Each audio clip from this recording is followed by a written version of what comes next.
अस्सलामुअलैकुम, welcome to Pakeezah kitchen. आज आपके लिए मैंने बनाया है बहुत ही मज़ेदार दानेदार देगी कोरमा। तो आप अक्सर देगों का कोरमा खाते होंगे शादियों में, तो आज ये वही कोरमा आपके साथ शेयर करने लगी हूँ। खुशबू और जायके की गारंटी है, इंतहाई लाजवाब होगा। अगर आप मेरी रेसिपी को फॉलो करेंगे तो किस तरह बनेगा ये मज़ेदार सा कोरमा। चलिए रेसिपी को स्टार्ट करते हैं। बिस्मिल्लाहिर्रहमानिर्रहीम। इसके लिए आपको सबसे पहले प्याज की ज़रूरत होगी, तो बिल्कुल बारीक प्याज आपने कट करनी है इस तरीके की। तो ये आपने 3 अदद प्याज़ें कट कर लेनी हैं। उसके बाद आपने ऑयल लेना है। तो एक पतीली में मैंने ऑयल डाल दिया है, थोड़ा ऑयल ज़्यादा ही जाएगा। जैसे ही ये थोड़ा सा गर्म होगा, इसमें हम डाल देंगे प्याज। तो आपने ऑयल को बहुत ज़्यादा गर्म नहीं करना है, वरना आपकी प्याज जो है वो क्रिस्पी नहीं फ्राई होगी।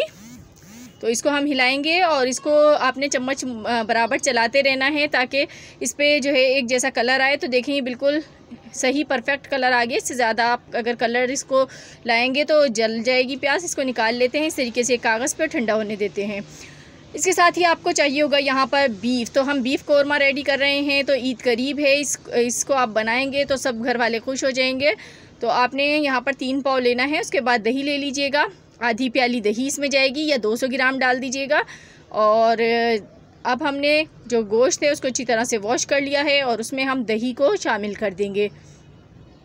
दही को आपने शामिल करना है। उसके बाद इसमें डालना है आपने कुछ मसाले, जिसमें लहसुन अदरक का पेस्ट है सबसे पहले 1 खाने का चम्मच, नमक डालेंगे आधा खाने का चम्मच, धनिया पाउडर शामिल करेंगे आधा खाने का चम्मच, लाल मिर्च का पाउडर है आधा खाने का चम्मच और हल्दी 1/4 खाने का चम्मच। साथ ही इसमें देगी लाल मिर्च इस्तेमाल करेंगे आधा खाने का चम्मच। इससे कलर बहुत खूबसूरत आएगा हमारे कोरमे का। तो ये तमाम मसाले आपने डालने हैं और इसको कर लेना है अच्छी तरीके से मिक्स। तो इसको मैं यहाँ पर मिक्स कर लेती हूँ अच्छी तरीके से और मैरिनेट करके आपने इसको आधा घंटा छोड़ देना है। उसके बाद इसका जो है वो हम कुकिंग स्टार्ट करेंगे। तो अच्छी तरीके से मिक्स कर लीजिए ताकि मसाले जो हैं सारे गोश्त पे अच्छी तरह से लग जाएं। तो देखें अब मैं इसका नेक्स्ट स्टेप करती हूँ। इसी ऑयल में हम जिसमें प्याज फ्राई की थी उसी में डालेंगे 3 अदद लौंगे, 1 अदद बादियान का फूल और 2 अदद छोटी इलायची और साथ में हम डालेंगे 1 अदद बड़ी इलायची।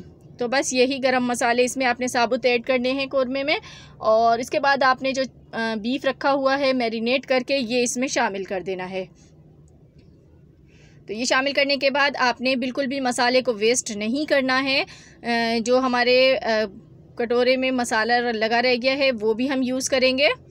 तो देखें पहले मैं इसको हिला लेती हूँ अच्छी तरीके से और उसके बाद हम इसमें पानी ऐड करेंगे। तो ये देखें इसी प्याले की मदद से मैंने पानी ऐड कर दिया इसमें। तो इतना पानी ऐड करना है कि ये गल जाए। तो इसको मैं कवर कर दूँगी तकरीबन 1 घंटे के लिए।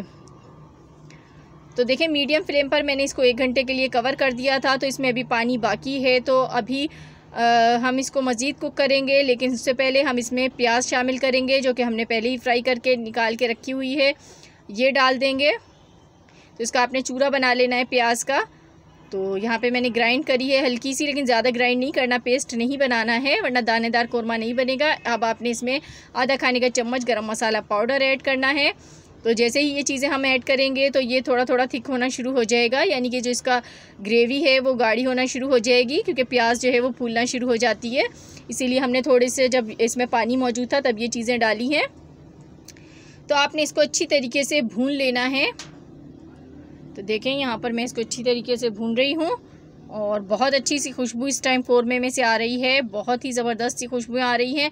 अब आपने इसमें डालना है केवड़ा एसेंस। तो आप जो है कोरमे का केवड़ा एसेंस इसमें डालेंगे तो बहुत ही अच्छी खुशबू आपके कोरमे में आएगी। तो ये डाल दीजिए और इसको डालने के बाद आपने इसको मिक्स करना है और इसको आपने लो फ्लेम पर 10 मिनट के लिए दम पर रख देना है। तो इसमें पानी आपने अब बिल्कुल भी ऐड नहीं करना है। तो इसको मैं 10 मिनट के लिए दम पर रखती हूँ, उसके बाद आपको दिखाती हूँ। तो देखें 10 मिनट हो चुके हैं। कितना ज़बरदस्त सा हमारा माशाल्लाह खूबसूरत खुशबूदार कोरमा बनके बिल्कुल रेडी हो चुका है। तो ये देखिए कोरमे की फ़ाइनल लुक आपको दिखाती हूँ, कितना दानेदार कोरमा है। इसको डिश आउट करती हूँ और फिर आपको दिखाती हूँ। तो ईद पर बढ़ाइए अपने खानों की शान और बनाइए ये मज़ेदार सा देगी कोरमा। इसको खाइए नान के साथ या चपाती के साथ, बहुत मज़ा आएगा आपको। तो ये थी मेरी आज की रेसिपी। उम्मीद करती हूँ पसंद आई होगी। लाइक एंड शेयर कर दीजिएगा। मिलूंगी नेक्स्ट वीडियो में, तब तक के लिए खुदा हाफिज़।